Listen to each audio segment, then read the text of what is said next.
하나님의 말씀을 듣게 하시고 주의 말씀 따라 승리하며 살게 하여 주옵소서. 우리를 원하신 예수님의 이름으로 기도합니다. 아멘. 오늘 말씀을 통해서요, 우리 이스라엘의 마지막 사사인 이 삼손의 이야기를 마무리하기를 원합니다. 삼손의 이야기를 마무리하면서 삼손이 어떤 사람이었던가 우리가 짧게 한번 정리해 보자면요, 삼손은 첫 번째로 어마어마한 힘을 가진 자였죠. 그래서 그와 비견될 만한 어떤 자는 로마 신화에 나오는 어떤 헤라클레스 정도, 조선 시대에는 임꺽정 이런 사람은 비견이 되지 않을 정도로 이 삼손은 어마어마한 힘센 장사였죠. 또한 그러면서 그는요, 지혜도 있었습니다. 그가 얼마나 지혜가 있었는지, 그가 수수께끼를 내면 블레셋 사람들이 아무리 많은 사람들이 달려들어서 그것을 풀고자 해도 풀지 못할 정도로 정말 그는 지혜가 있는 사람이었어요. 또한 삼손이 보면 여우 300마리를 붙잡아서 막 꼬리를 묶어가지고 거기다 화풀을 달고 막 적의 어떤 밭을 망치는 일들이 있었는데, 여러분, 우리 여우 한 마리를 잡을 수는 있어요. 그런데 어때요? 300마리를 잡는 것은 다른 얘기죠. 한 마리가 아니고 300마리는 다른 일입니다. 거기다가 그것을 막 잡고 막 꼬리에 꼬리를 묶고 또 거기다 횃불을 달고 막 풀고 하는 작업들이 쉬운 작업이 아니죠. 그러니까 그가 굉장한 어마어마한 지략가였음을 우리는 알 수 있습니다. 또 사사기에 보면요, 보통 이 사사들이 12사사가 있는데 이 12사사들이 차지하는 본문의 분량을 살펴보면 대개 한 장, 내지 아니면 많으면 두 장, 그 정도입니다. 그런데 삼손은 무려 4장에 걸쳐서 나오고 있어요. 이렇게 4장에 걸쳐서 삼손의 행적, 어떤 출생과 그의 어떤 행적을 이렇게 기록하고 있다는 것은 하나님께서 삼손에게 기대하는 바가 많으시다, 많지 않다, 많으시다라는 거죠. 맞아요. 하나님께서 이만큼 삼손에게 많은 어떤 지혜와 능력을 주시면서 삼손에게 기대한 바가 많아요. 그런데 삼손이 그 하나님의 기대에 부응을 합니까? 못합니까? 못하죠. 부응을 못합니다. 그는 오직 자신에게 있는 힘과 어떤 지혜, 그것들을 믿고 교만하고 오만방자하고 결코 하나님을 두려워하지 않았습니다. 그래서 하나님께서 그에게 주신 지혜와 어떤 힘은 결국 이스라엘을 위해서 쓰라고 준 거거든요. 근데 그 하나님께서 이스라엘을 위해서 쓰라고 한 그 힘과 지혜를 오직 자신의 향락과 이익과 유익과 재미를 위해서만 사용하게 되어지죠.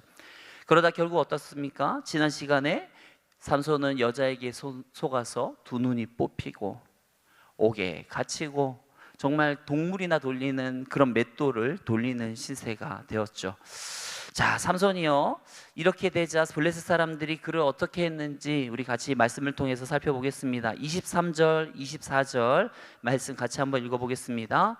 블레셋 사람의 방백들이 이르되 우리의 신이 우리 원수 삼손을 우리 손에 넘겨주었다 하고 다 모여 그들의 신 다곤에게 큰 제사를 드리고 즐거워하고, 백성들도 삼손을 보았으므로 이르되 우리의 땅을 망쳐놓고 우리의 많은 사람을 죽인 원수를 우리의 신이 우리 손에 넘겨주었다 하고 자기들의 신을 찬양하며.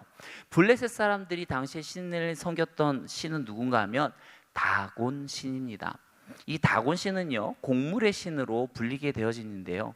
근데 나중에 그 블레셋 사람들이 섬겼던 이 다곤 신을 보면 마치 인어와 같아요. 상체는 사람, 어떤 남자의 형상을 하고 있고 하체는 물고기의 형상을 하고 있습니다. 아무튼 블레셋 사람들이 이런 어떤 다곤 신을 섬겼는데요, 삼손이 그동안 블레셋을 엄청 괴롭혔죠. 막 밭을 괴롭히고 막 사람들 막 1000명 가까이 막 나귀 턱뼈로 막 죽이고 막 이러지 않습니까? 그러다 보니까 이 블레셋 사람에게 삼손은 철천지와 같은 원수였는데, 그런데 그 철천지와도 같은 삼손을 누가 자신들의 손에 넘겨줬다고 지금 고백하고 있어요? 다곤 신이 막 넘겨줬다고 하면서 막 그들의 신을 찬양하고 제사하고 있는 모습을 볼 수 있습니다. 근데 우리가 여기서 팩트 체크를 해볼 필요가 있어요. 과연 다곤 신이 삼손을 넘겨주었을까요? 이들은 지금 다곤신이 넘겨줬다고 하면서 자기네 처천지와도 같은 이 원수 삼손을 자신들에게 넘겨줬다고 하면서 다곤신이 그렇게 했다고 하면서 다곤신을 막 굉장히 높이고 찬양하고 제사하고 있는데, 과연 다곤신이 넘겨준 겁니까? 아니에요. 만약 정말 다곤신이 넘겨줬다면 어때요?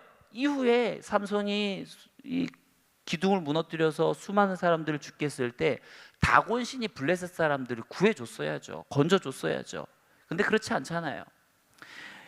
이 삼손이 블레셋 사람의 손에 넘어가게 된 것은요, 그가 범죄함으로 말미암아 하나님께서 그렇게 하도록 하게 한 것이지 결코 다곤신이 능력이 있어서 그런 것이 아닙니다.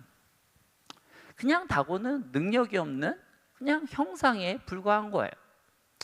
그런데도 불구하고 이때나 오늘날이나 이런 아무 힘 없고 아무 영향력 없는 그런 어떤 신의 형상을 만들고 그에게 절하고 소원을 비는 이런 어리석은 사람들이 오늘날에도 있어요, 없어요? 있지 않습니까? 참으로 어리석을 수가 없는 거예요. 여러분, 그렇게 어쨌든 자기들은 다곤신이 그랬다고 하면서 막 이제 다곤신을 높이고 있는 그때에 이 블레셋 사람들이 어떠한 일을 하는가 하면, 우리 25절 말씀 같이 한번 읽어볼까요? 그들이 마음이 즐거울 때 이르되 삼손을 불러다가 우리를 위하여 제주를 부리게 하자 하고 옥에서 삼손을 불러내매 삼손이 그들을 위하여 제주를 부리니라. 아멘. 여기 보면 지금 뭘 하고 있습니까? 삼손을 불러다가 제주를 부리게 하고 있습니다. 그리고 삼손이 그래서 제주를 부리게 하니까 제주를 부렸다라고 하는데, 도대체 삼손이 어떤 제주를 부렸는지는 우리는 알 수는 없어요. 뭐 이 삼손이 짐승 흉내를 냈는지, 막 네 발로 기계했는지, 아니면 뭐 무기력한 삼손을 자꾸 찝적대면서 건드리면서 막 그것을 보고 막 반응 보고 재밌어 하는지, 뭐 그거는 모르겠습니다. 하지만 이런 상황 자체가 삼손에게는 기분이 좋을까요? 비참할까요? 비참하겠죠. 비참한 상황이죠. 참으로 예전 같았으면, 조금만 전만 같았어도 진짜 한입거리도 안 되는 것들이 말이에요. 걔네들이 자기를 이렇게 찝적대고 오만 방자하게 약 올리고 막 이러는 모습들을 너무 견디기가 아마 어렸을 거예요. 참, 삼손은요, 두 눈이 멀쩡할 때 어떻습니까? 자기가 보고 싶은 것만 보고 살았어요. 분명히 그 하나님이 주신 힘과 능력을 가지고 하나님의 일을 했어야 됨에도 불구하고 그냥 삼손은 자기에게 이 가지고 있는 이 눈을 가지고 자기가 보고 싶은 것, 아름다운 것, 자기가 옳게 여기는 것, 그런 것들만 쫓아서 살아갔죠. 그런데 드디어 이제 어때요? 삼손이 이 두 눈이 뽑혀지고 나니까 그제서야 뭐가 보이는가 하면 자기 자신이 보이기 시작하는 거예요. 내가 그동안 그렇게 어떤 초능력적인 힘을 발휘하면서 엄청난 지혜를 가지고 그렇게 호의호식하면서 호탕하게 살아갔던 것이 내 힘인 줄 알았는데 내 힘이 아니었구나. 다 그게 하나님이 주신 힘이었는데 내가 그거를 몰랐구나 하면서 깨닫게 되는 거예요. 우리는 어떤가요? 지금 우리는 두 눈 멀쩡하게 지금 살아가고 있지 않습니까? 그런데 우리는 과연 보아야 될 것들을 보고 계십니까? 행해야 될 것들을 행하고 있습니까? 아니면 삼손처럼 보지 말아야 될 것들의 시선을 빼앗긴 채로 시간 낭비나 하면서 죄나 짓고 살고는 있지 않습니까? 우리가 만약 그렇게 계속 살아가면 어떻게 될까요? 하나님께서 삼손처럼 두 눈 뽑고 그런 강제로 자신을 바라보게 하는 그런 일들을 꼭 삼손에게만 적용하려는 법은 없는 것이죠. 저와 여러분들이 이 두 눈 멀쩡할 때, 두 팔 두 다리 멀쩡할 때 정말 우리의 마음과 뜻과 힘을 다해서 주를 사랑하고 이웃을 사랑하며 살아가는 저와 여러분들이 되기를 축원합니다. 이 삼손에게는요, 삼손이 장님이다 보니까 삼손의 길을 안내해 주는 어린아이가 하나 있었습니다. 그리고 삼손이 그 어린아이에게 도움을 요청하는데요, 26절 27절 말씀 같이 보겠습니다. 삼손이 자기 손을 붙든 소년에게 이르되 나에게 이 집을 버틴 기둥을 찾아 그것을 의지하게 하라 하니라. 그 집에는 남녀가 가득하니 블레셋 모든 방백들도 거기에 있고 지붕에 있는 남녀도 3,000명가량이라. 다 삼손이 재주 부리는 것을 보았더라. 삼손이 어린아이에게 요청하는 것은 무엇인가 하면 이 집을 버티는 그 주된 기둥, 그 기둥을 찾아서 자신을 안내해 달라고 얘기하고 있습니다. 그 당시 건축 양식을 보면요, 이제 이 두 기둥을 가운데다가 세우고 이제 지붕을 얻는 건축 구조이기 때문에 이 기둥만 무너뜨리면 집을 무너뜨릴 수 있는 어떤 그런 형상이 모습이 나타나죠. 그리고 이 블레셋 신전은요 2층 가옥이었던 것 같습니다. 보면 이 3,000명이 어디에 있어요? 지붕 위에 있죠. 그러니까 이 집 자체가 보면 한 2층 집 정도 되는 거고 또 3,000명이나 되는 어마어마하게 넓은 그런 집이었던 것 같습니다. 그리고 이때 삼손이 인생의 두 번째 기도를 하게 됩니다. 삼손이 첫 번째 기도를 한 거는 언제였는가 살펴보게 되면요, 그가 나귀 턱뼈를 들고 그 블레셋 사람들을 1,000명을 죽일 때 갑자기 전쟁을 하다가 갑자기 말고 막 타는 듯한 목마름이 찾아오죠. 그러면서 하나님 나 목말라요 죽겠어요 빨리 물 내놔요 막 이러면서 좀 보면 이렇게 막 빨리 내놓으라고 막 이런 식의 좀 이렇게 막 그런 때를 쓰는 식의 기도였거든요. 그런데 이제 그랬던 삼손이 이제 두 눈이 뽑힌 채가 되자 어떤 기도를 하는가 하면 우리 28절 말씀 같이 한번 볼까요?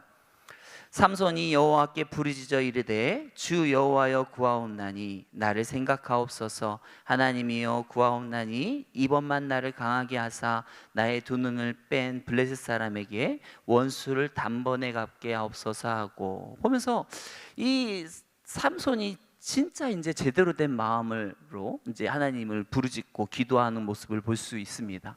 삼손이 이 간절한 마음으로 기도한 기도 제목은 두 가지였습니다.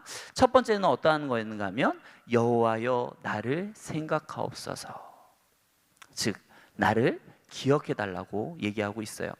이스라엘 백성들이 그 애굽 땅에서 노예로 살아가면서 너무 굉장히 괴로울 때 그들이 이제 막 고된 노노로 탄식할 때 하나님께서 아브라함과 이삭과 야곱에게 세운 언약을 기억하시고 그들을 돌보셨던 것처럼요, 삼손도 보면 자신을 기억해 달라고 지금 그렇게 요청하는 모습을 볼 수가 있습니다. 참 보면요 엄마들이 참 대단한 것 같습니다. 이 엄마들은요 보면 밤에 잠을 자다가도요 아이가 엄마 엄마 하면 귀똥차게 들어요. 맞죠? 저는 옆에 자고 있어도 엄마 엄마 해도 안 들리거든요. 저는 잘 자요. 근데 옆에 있는 엄마는 엄마 엄마 하면 그걸 듣고 하면서 반응하면서 뭐 물 달라고 하면 물도 주고 뭐 해달라고 하면 뭐 해주고 막 하는데, 저는 아무리 애가 뭐 감기가 걸려갖고 뭐 열이 막 뭐 30도 40도 뭐 이렇게 40도 막 돼가지고 막 펄펄 끓어갖고 아파서 막 끙끙대고 있어도 안 들려요. 근데 엄마는 들리잖아요. 맞죠? 그런 것처럼 참 보면 이 엄마는 대단해요. 근데 보면 하나님도 마찬가지예요. 하나님의 자녀인 우리가 하나님을 향해 이렇게 간절히 부르짖으면 어떨까요? 다 들으시고 응답하는 줄 믿으시기 바랍니다. 예레미야 33장 3절 말씀에도 보면 너는 내게 부르짖으라 내가 내게 응답하겠고 내가 알지 못하는 크고 은밀한 일을 내게 보이리라. 하나님은 우리가 어때요? 간절히 부르짖기만 하면 하나님은 반드시 응답해 주는 줄 믿습니다. 삼손이요 두 눈이 뽑히고 고난을 당하니까요 그의 마음이 가난해져요. 가난한 심령이 됩니다. 여러분 삼손이요 그 동물이나 돌리는 그 맷돌을 막 자기가 이렇게 지고 돌리고 있을 때 그의 심정이 어떨까요? 아 이거는 동물이 하는 건데 이거 사람이 안 하는 일인데 아 이거 신나는데 기분 좋은데 막 이럴까요? 아니죠. 아 내가 도대체 뭐 하는 건가, 내가 이 짓거리가 뭐 하는 짓이지 하면서 자신의 신세가 한탄하지 않겠습니까? 참으로 이 인간이 비참할 때가 언젠가 하면 내가 무가치한 일, 가치가 없는 일을 하고 있다고 생각이 들 때 우리의 인생이 참 비참하게 느껴질 때가 있죠. 그런데 그런 어떤 무가치한 일을 하면서 어떤 자신의 인생을 비참하게 여길 때 인간은 어떻게 되는가 하면 그 시점이 되면 어떤 이 영원한 가치, 가장 높은 가치를 이제 소원하게 돼 있어요. 이게 아닌데, 더 가치 있는 일은 이게 아닌데, 진정한 가치는 이건데 하면서 진정한 가치를 찾는다 이 말이죠. 그래서 하나님께서는요, 때로 우리로 하여금 좀 그렇게 내버려 두는 거예요. 왜요? 진정한 가치를 발견하도록.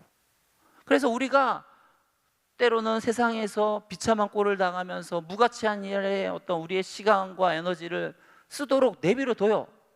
그래야 진정한 가치를 찾기 때문에.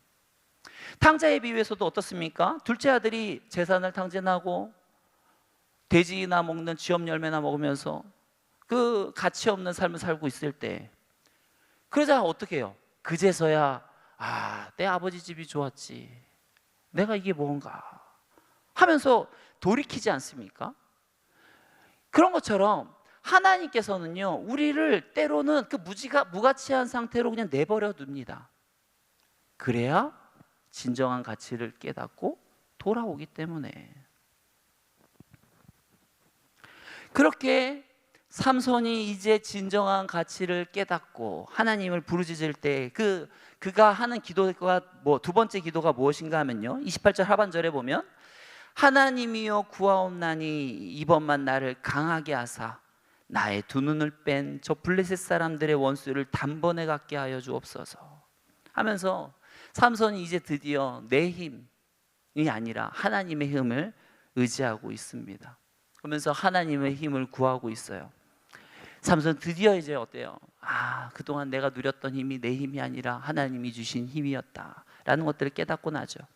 그러면서 하나님의 힘을 구하면서 하나님이 주신 그 힘으로 말미암아 하나님께서 내게 주신 이 마지막 사명, 저 원수 블레셋들을 무찌르는 사명을 내가 감당할 수 있게 해달라고 지금 기도하고 있는 것입니다. 물론 표현은 아직 거칠어요. 성숙하지 않습니다. 그냥 원수 같게 해주세요, 복수하게 해주세요, 이런 표현입니다.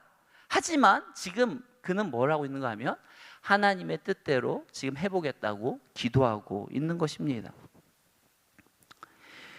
이렇게 삼손이요, 드디어 이제 하나님의 마음을 깨닫고 하나님의 뜻대로 구하기 시작하자 하나님께서는 정말 누가 봐도 이 실패한 인생인 삼손을 도우시는데요, 29절 30절 말씀 같이 한번 읽어보겠습니다.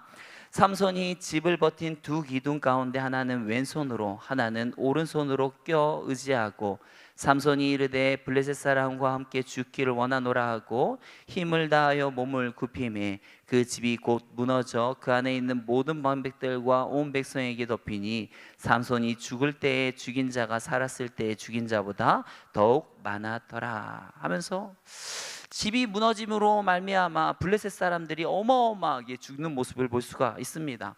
여러분, 이 블레셋 신전, 다곤 신전에 모여 있는 사람들은 어떤 사람이었을까요? 그냥 단순히 그냥 3천 명이 모인 그냥 그런 블레셋 사람들이었을까요? 그러지 않아요. 지금 자신들의 철천지와도 같은 이 원수인 삼손을 붙잡지 않았습니까? 그 삼손을 누가 잡았다고 그래요? 다곤신이 잡았다고 그러잖아요. 그러니까 그 다곤신을 지금 높이기 위해서요, 지금 초청장을 보내는 거예요. 전국 블레셋 각지에 있는 유명한 인사들 다 보내서 자 보세요, 우리의 철천지와 같은 원수 저 삼손이 어떤 모습으로 있는지 보세요 하면서 이거 아무나 보는 거 아닙니다 하면서 온 그 주요 인사들 다 불러서 지금 초청한 거예요. 그런데 어때요? 그 블레셋의 정말 유력한 인사들인 이 사람들이 이 삼손이 기둥을 무너뜨림으로 말미암아 다 떼죽음을 당하게 되어지는 것이죠. 그래서 삼손이 그동안 살아있을 때 죽였던 사람들보다 이 죽을 때 죽였던 이 숫자가 더 많았다고 기록을 하고 있습니다. 그러면서 31절 우리도 같이 한번 더 읽어보죠. 그의 형제와 아버지의 온 집이 다 내려가서 그의 시체를 가지고 올라가서 소라와 에스다올 사이 그의 아버지 마노아의 장지에 장사하니라. 삼손이 이스라엘의 사사로 20년 동안 지내더라. 삼손을 기록하는 이 어떤 사사기의 마지막 끝장 끝절은요, 그냥 그가 20년 동안 사사로 지내었다라고 기록하고 있습니다. 원래 보통 사사기에 보면 사사가 죽을 때 보통 어떠한 것들을 기록합니까? 이 사사가 있을 때 몇 년간 사사로 있었고 그 동안 어때요? 뭐가 있었대요? 평화가 있었더라. 이렇게 평화가 있었다라고 분명히 얘기해 주는데 어때요? 삼손은 그런 평화가 있었다라는 얘기는 없어요. 그냥 사사로 지냈더라. 그냥 그것만 기록하고 있는 것을 볼 수가 있습니다. 여러분, 삼손이 이렇게 마지막 죽기 전에 그제서야 하나님을 깨닫고 하나님을 찾는 것이 아니라, 가난한 마음으로 하나님을 의지하는 것이 아니라, 그가 두 눈이 멀쩡할 때 하나님을 바라보고 하나님을 위해서 살아갔으면 어땠을까요? 제가 볼 때 40년은 거뜬하지 않겠습니까? 40년은 아마 이스라엘의 평화가 거뜬했을 것 같은데, 그에게 주어진 기회, 시간들, 힘, 에너지, 지혜, 그것들을 주를 위해 쓰는 것이 아니라, 기도하며 사용하는 것이 아니라 그냥 자신을 위해 허영세영을 하면서 보내다 보니까 이러한 삶이, 결과가 일어나는 것이죠. 그가 조금이라도 은혜가 있을 때, 어떠한 이런 할 수 있을 때 하나님을 보았다면 이런 어떤 모습은 없었을 것이죠. 우리도 마찬가지입니다. 그냥 하나님을 가끔 생각날 때, 가끔 어떤 인생이 어떤 다급해짐으로써 간절히 꼭 부르짖어야 될 때만 하나님을 찾고 부르짖는 것이 아니라, 여러분, 그때가 정말 다급해져서 간절히 부르짖었는데 알고 보니까 그때가 삼손처럼 마지막 때인 줄 어떻게 알겠어요? 저와 여러분들이 정말 이렇게 시간 있고 힘과 에너지가 있을 때 하나님을 구하시고 하나님의 뜻대로 살아가는 저와 여러분들이 되기를 축원합니다. 그래서 정말 삼손처럼 이렇게 형편없는 인생의 마무리를 짓는 것이 아니라, 정말 하나님이 참으로 자랑하였도다, 충성된 종아, 이렇게 하나님께 귀하게 칭찬받는 저와 여러분들의 인생이 되기를 축원합니다. 이 시간 같이 기도하겠습니다. 하나님, 우리의 인생이 정말 이 힘이 있을 때, 조금이라도 더 주의 뜻대로 움직일 수 있을 때에 주의 뜻을 구하게 하시고 하나님 뜻대로 살게 하여 주옵소서. 이 시간 같이 통성으로 기도하며 나갑니다. 사랑과 은혜가 많으시 하나님, 우리를 붙들어 주옵소서. 내 힘이 아니요 내 지혜가 아니요 오직 주님이 주신 힘과 지혜인 줄 믿습니다. 하나님, 우리가 이 땅에서 하나님을 뜻을 구하게 하시고 하나님의 뜻을 알아 하나님을 기쁘시게 하는 인생이 되기 원합니다. 하나님, 잠깐 하나님을 따르지 않게 하시고 영원토록 오직 하나님만 따르며 하나님의 뜻을 이루어드리는 너무나 착하고 충성된 종의 삶을 살 수 있도록 인도하여 주시옵소서. 그리함으로 참으로 많은 열매, 하나님 기뻐하시는 상급들을 쌓을 수 있도록 인도하여 주옵소서. 우리를 구원하신 예수님의 이름으로 기도합니다. 아멘.